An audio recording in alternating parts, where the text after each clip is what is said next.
Good afternoon. Good afternoon in Boston, at least. It is afternoon. It is 12:30 p.m. on Thursday, and if you are here, you know this is where we have first chapter fun. I am Hank Philippi Ryan, and I'm here with my partner in fictional crime, the wonderful Hannah Mary McKinnon. Here she is on Instagram.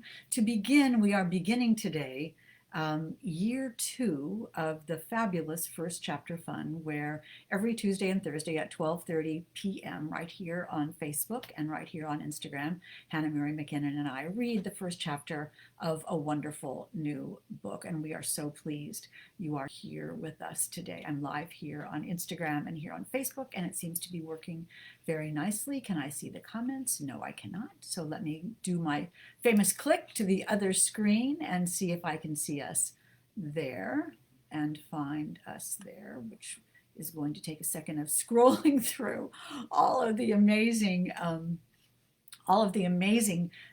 contests we had yesterday and giveaways we had yesterday for the First Chapter Fun anniversary. It was quite an amazing deal. I'm not able to see the comments quite yet, but I will figure that out.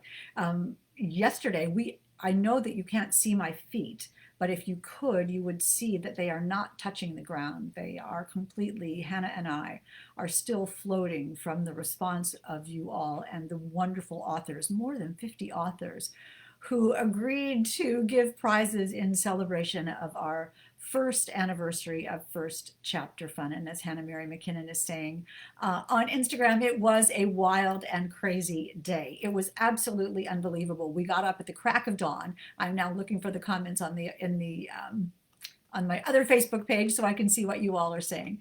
Hannah and I got up at the crack of dawn and started to compare notes on how absolutely amazing it was to see how many of you were there, and it was absolutely incredible. I'm still not able to see the comments, so if you could tell me what people are saying, Hannah, that would be just great. I am live on Facebook. Will you confirm that I am, because I am not seeing this live broadcast, which is kind of odd. I know it's on here somewhere. Is this the fun part? Is this the fun part? All you First Chapter funsters, when Hannah and I try to figure out the tech. Jessica Strawser is here on Instagram, and we are so pleased to see her because today we are reading from her marvelous book, A Million Reasons Why, and that is the cover, which is so fantastic. If you have a book club, or if you are in a book club just by yourself, this is the book for you. There is so much to discuss in A Million Reasons Why, so many decisions to be made, and so many profound insights into how we live and who we are and what we're doing. And it really is a wonderful thing. So welcome, welcome, welcome to you all. We are so pleased that you are here today and not feeling any ill after effects of the crazy, wacky bacchanal that was on First Chapter Fun yesterday. A lot of giveaways, and we hope all of you have won the prize of your dreams.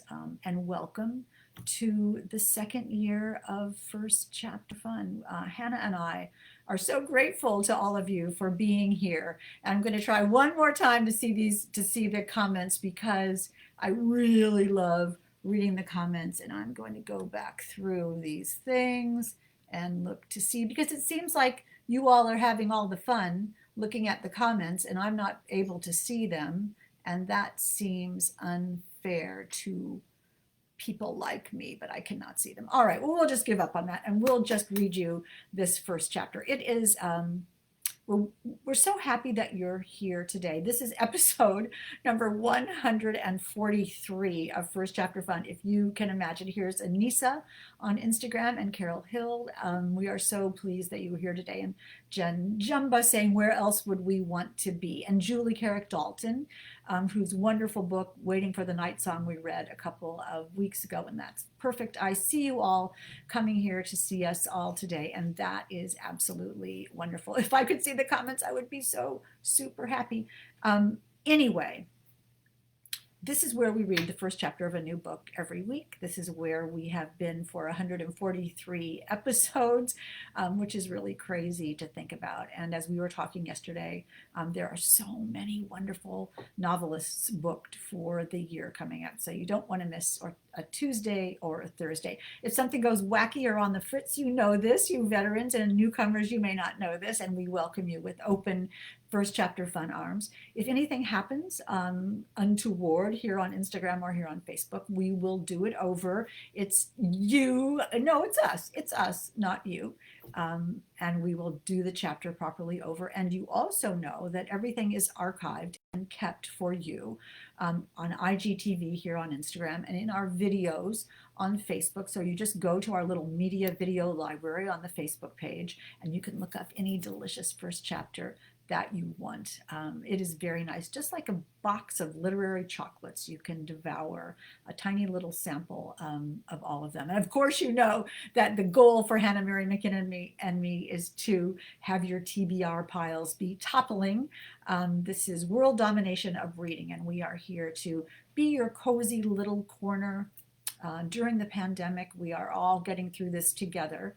And Hannah and I hope that you find some solace here with us, with Hannah and with me and all of your fellow readers and new authors and favorite authors and new books. And that's what we're here for. Just you can rely on us to be here every Tuesday and Thursday with some wonderful new treat, as we are today with Jessica Strawser's marvelous A Million Reasons Why. And you see that quote on the cover from Jodi Picoult. I remember when Jessica received that quote, she emailed me and said, look who I got a quote from, an endorsement from Jodi Picoult, and that is just about as good as it gets. So congratulations, and well deserved. So shall we read? Because golly, this is what we do. We spent yesterday on Facebook winning prizes and meeting all of the authors that we had, more than 50 authors that we had from last year. So check out the prizes. The winner should be announced today. So we'll see if some of those prizes are still open. So check it out, the First Chapter Fun Facebook page with all those wonderful prizes. And you can also meet the authors, leave a comment for them, tell them that you loved, how much you loved their books and how much you loved listening to their books, and and even better, how you bought their book right after you heard that first chapter. So Jessica's saying, I'm a giant Jodi Picoult superfan. Who isn't? I mean, get in line. This is she really paved the way for a lot of women authors and a certain genre in fiction. Very powerful, very strong woman, very emotional, very relatable.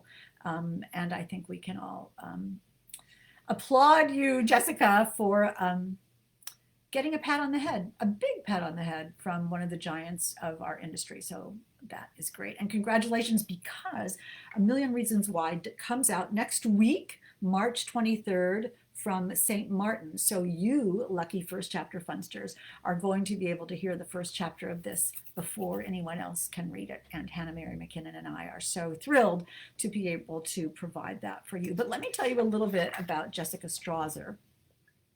Jessica Strawser is editor-at-large at Writer's Digest and author of the book club favorites Almost Missed You, the Book of the Month bestseller Not That I Could Tell, and Forget You Know Me. Her latest, A Million Reasons Why, which is a rock star book club book. If you have a book club, let us know, and I bet Jess would like to know as well, has been praised by Jodi Picoult as a, quote, fascinating foray into the questions we're most afraid to ask. It's been shortlisted as most anticipated by She Reads, Bookish, and Goodreads. Strawser has written for the New York Times Modern Love, one of my favorite columns, Publishers Weekly, and other fine venues, and lives in Cincinnati with her husband and 2 children. So as I said, A Million Reasons Why will be published March 23rd from St. Martin's, and we are very grateful to St. Martin's and to Jessica Strawser for permission to read her first chapter. Of course, we can't do this, Hannah and I can't read the first chapters without permission, so we are grateful for that. So let me tell you a little bit about A Million Reasons Why. Are you all here? Jen Jumbo is saying, I can't wait to read and recommend to my book group. Robin Morris is here. That's wonderful. Let me just look through this. All of these people are here. I'm looking at Nisa and Jessica, and so many people are here. Writer Colleen has joined, and of course Jen Jumbo. This is so marvelous, and I'm so envious of all of you who are seeing the comments on Facebook. I will go back and read every single one of them. But let me tell you a little bit about A Million Reasons Why. When two strangers are linked by a mail-in DNA test, it's an answered prayer that is for one half-sister. For the other, it will dismantle everything she knows to be true. But as they step into the unfamiliar realm of sisterhood, the roles will reverse in ways no one could have foreseen. Caroline lives a full, happy life. Thriving career, 3 feisty children, enviable marriage, and a close-knit extended family. She couldn't have scripted it better, except for one thing. She's about to discover her fundamental beliefs about them are all wrong.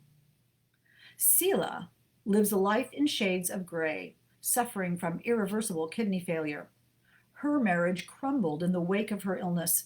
Her beloved mother and lifelong friend passed away. She refuses to be defined by her grief, but still, she worries about what will happen to her 2-year-old son if she doesn't find a donor match in time. She's the only one who knows Caroline is her half-sister, that Caroline may be her best hope for a future. But Selah's world isn't as clear-cut as it appears, and one misstep could destroy them all. After all, would you risk everything to save the life of the person who turned yours upside down? I mean, right? Call your book clubs right now. Call your book clubs right now, because of course you're going to want to read this. I mean, have you ever done a genealogy test? Have you ever sent in your DNA to one of those Ancestry 21 or whatever those things are called? I'm always saying, hey, here's Susan Alexi and Angela Blackerby on Instagram. That's marvelous. And welcome to all of you on Facebook, as sometimes happens. Facebook has decided that today I'm not going to be able to see your comments, so that'll be a little treat for me when the reading is over. Jen Jumba is saying, Jen Jumba has offered a book club, I think, and now Jessica is saying, thank you, I'm happy to do virtual visits with book clubs too. So keep that in mind, all of you on Facebook and on Instagram. Jessica will be happy to come to your book club. So much to talk about, so much to talk about. So let me know in the comments if you've ever done a DNA test or you've ever sent in for one of those genealogy tests. I've never done that. You know, I've thought, ooh, I should do that. And then I thought, no, I know who my family is. It all works, and I know where we're all from. But that's what Caroline in the book thought too. So let's see how that all works out. And here's Anissa saying, I have a book club and always looking for new authors. Well, looks like we have some connections going on today. And that's another thing that Hannah Mary McKinnon and I love about First Chapter Fun, is getting you all connected. All right, so let's get connected with Chapter 1 of A Million Reasons Why by Jessica Strawser. Sit back, pick up your cup of tea. I will too. Cuddle up under your quilt. I hope your weather is lovely wherever you are. Spring is coming. I saw 3 robins this morning. Jessica's saying, for the record, even I have not done a DNA test. Well, now you know the pitfalls after writing this book. All right, so let's hear Chapter 1 of A Million Reasons Why.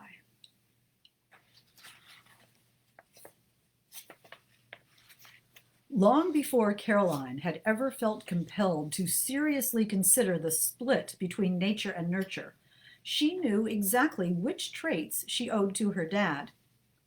Number 1 was that growing up with a father like Caroline's, you couldn't not learn to look at just about anything from a new angle when you needed one.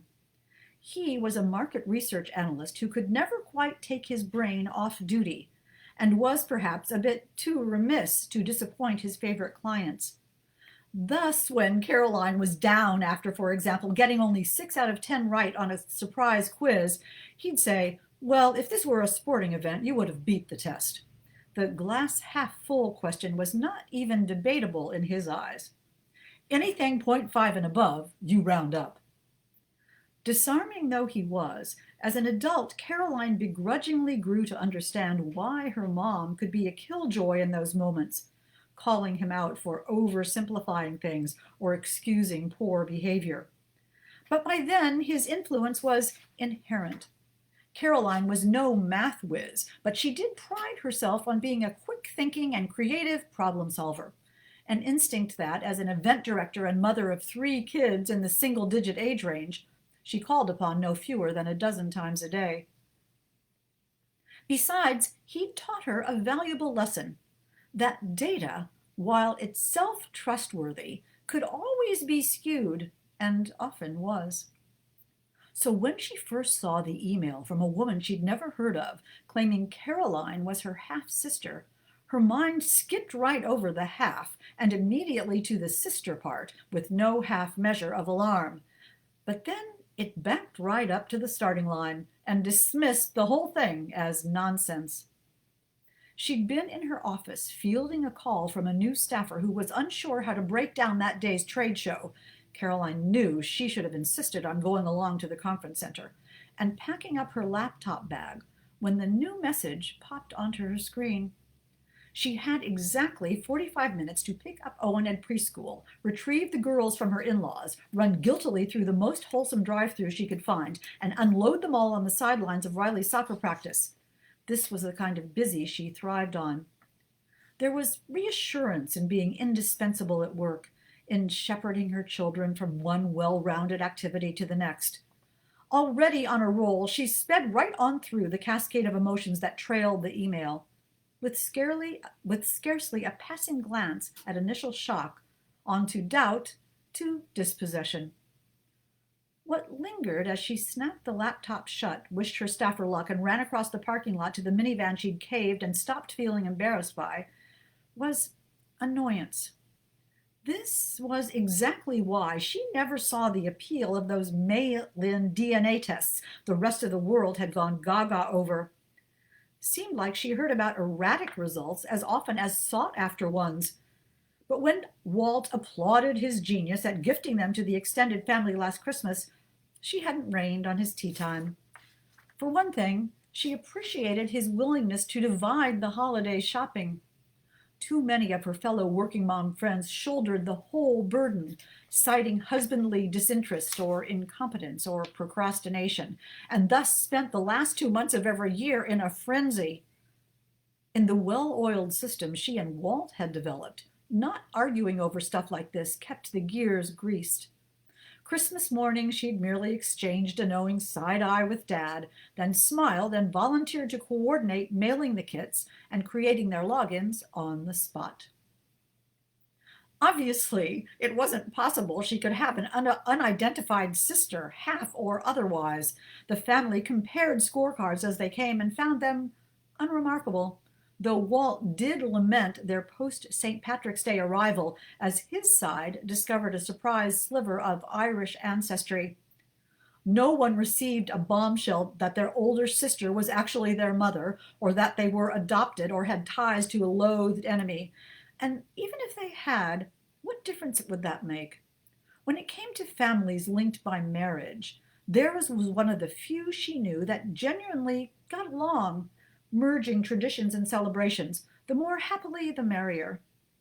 Perhaps she owed this a lot to her and Walt both being only children, but a decade in, she was more grateful than ever for the gift they'd given Owen, Lucy, and Riley in having 4 grandparents so involved in their lives.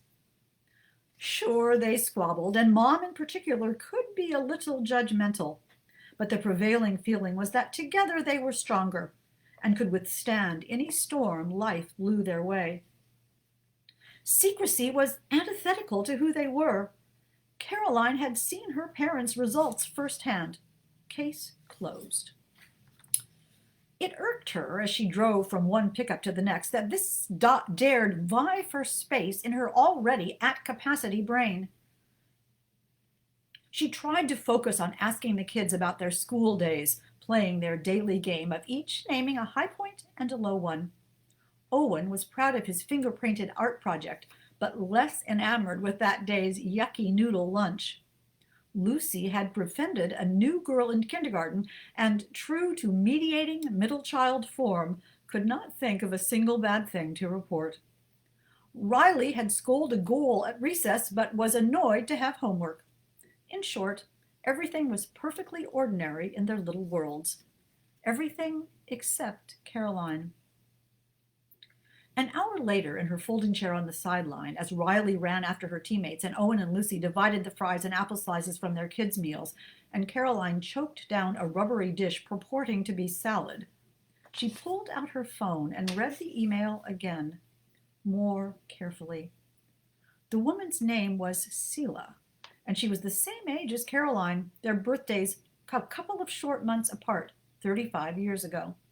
She lived a half-day's drive away in a North Carolina town that, oddly, Caroline had once considered moving to, and had just completed her test with the same company Walt had patronized. Only then did Caroline register that this woman's results wouldn't have been available when she reviewed her own.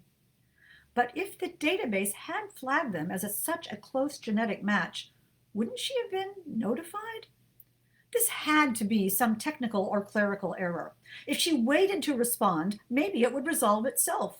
The company issuing an apology about notifications gone haywire, or Selah realizing her own mistake and retracting her inquiry. Caroline felt a twinge of sympathy for the woman. She said she'd never known her dad, and Caroline couldn't help but think of what a different person she herself might have been without her own. A lesser person, certainly. She'd wait a day or two, and if no further email arrived, break it gently that Selah was barking up the wrong family tree. But that night, by the time the kids' stories were read and the calls for one more drink or one last snuggle had subsided, her conviction had too. "You don't think?" she asked Walt. They were changing at last into lounge clothes, alone for the first time all day in their large master suite.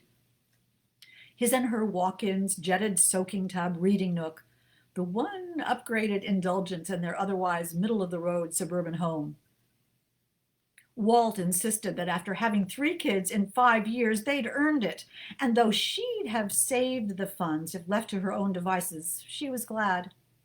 So many of their friends' marriages had already failed, and a common denominator seemed to be letting parenthood trump all else.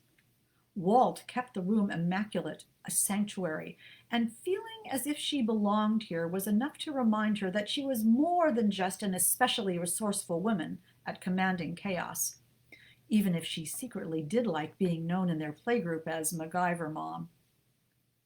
He was returning his suit to the closet now, lips pursed, thinking before he answered, and she was wondering if he was regretting having purchased the test, just as she was regretting never having voiced an objection. No one in their family took a particular interest in genealogy. If she'd come up with something better last December, they would not be in this awkward position now. "Still have your parents' logins?" he asked. She cringed. She'd hoped he would dismiss it out of hand the way she itched to, which was when she realized that somewhere between her initial scoff of impossibility and this moment of naked truth, she'd become legitimately scared to look. The house wasn't cold. Ohio Septembers remained fully rooted in summer at the start, but she shivered, and he tossed her the microfiber robe from the hook on the closet door.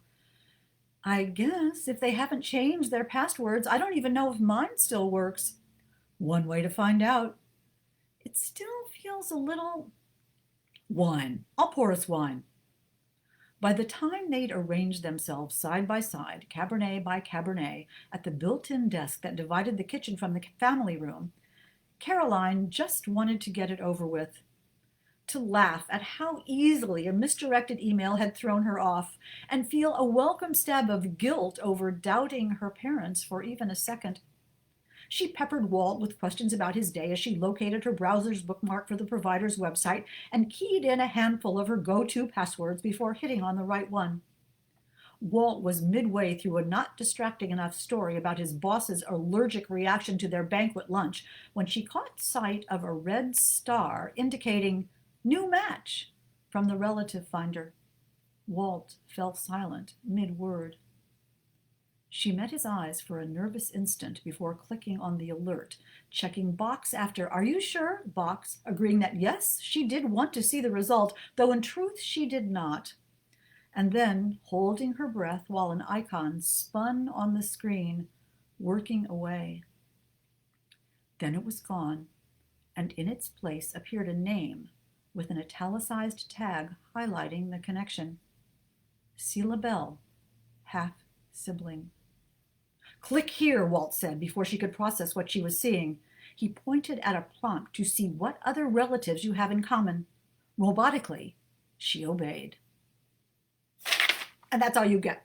That is part of the first chapter of A Million Reasons Why by Jessica Strawser. Oh my golly, can you imagine that moment when the genealogy thing says the results say half sister, and it's your half sister, and you click on the result, and there is the rest of your life and the rest of somebody else's life, every single thing about to change, and how profound that would be, and how life-changing that would be, and how, this is such a wonderful book about how we think we know who we are, and we think we know what our lives are, and we think we know what's going to happen next, and everything is settled and fine, and we're just judging our everyday activities, and everything is wonderful, and everything is going to be the same. And then what happens when suddenly it isn't? And then what happens if you have to make a big decision, a life and death decision that you never even considered that you would ever have to make? Why do we make the decisions? From love, from family, from duty, from honor, from passion, from who knows why we make those decisions. There are a million reasons why we would make those decisions, and that you can see why this is just a spectacularly wonderful book club book. So we are so grateful to Jessica Strawser and to St. Martin's for letting us read to you the very first book of year 2 of Hannah Mary McKinnon and my first chapter fun, and we're so thrilled that you were all here today. But wait, there's more. Of course, we are here every Tuesday and every Thursday at 12:30 p.m. Eastern with a wonderful new book. And if you are new, welcome, welcome, welcome to our family. Welcome, welcome, welcome to our community. We have the reading DNA, right? We have the reading and the writing DNA and the sharing DNA and the community DNA. And that's why you are all instant family. If you are here today for the first time, we welcome you like mad and hope you'll come back for next week and next week and next week for some wonderful new books. We just are here for half an hour, quick little half hour. Next Tuesday, look at this. And now for something completely different. She's Too Pretty to Burn by Wendy Hurd. Now, I read about this book. I can't wait to read it, but I read about it. And apparently it is based on the story, The Portrait of Dorian Gray, or at least inspired by The Portrait of Dorian Gray by Oscar Wilde. Wow, that is such a chilling story. If you haven't read it, go right now. Not right now, but after this, go read The Portrait of Dorian Gray. Very, very chilling. And again, we have rom-coms, we have thrillers, we have psychological suspense, a couple little bits of science fiction, some YA, every single kind of book that you would ever want to read right here on First Chapter Fun, every Tuesday and Thursday at 12:30 p.m. Eastern. And we welcome you all with open First Chapter Fun arms. And as we always say, and you will learn at the end of every half hour, stay safe, stay kind, and we will see you next time. Love you.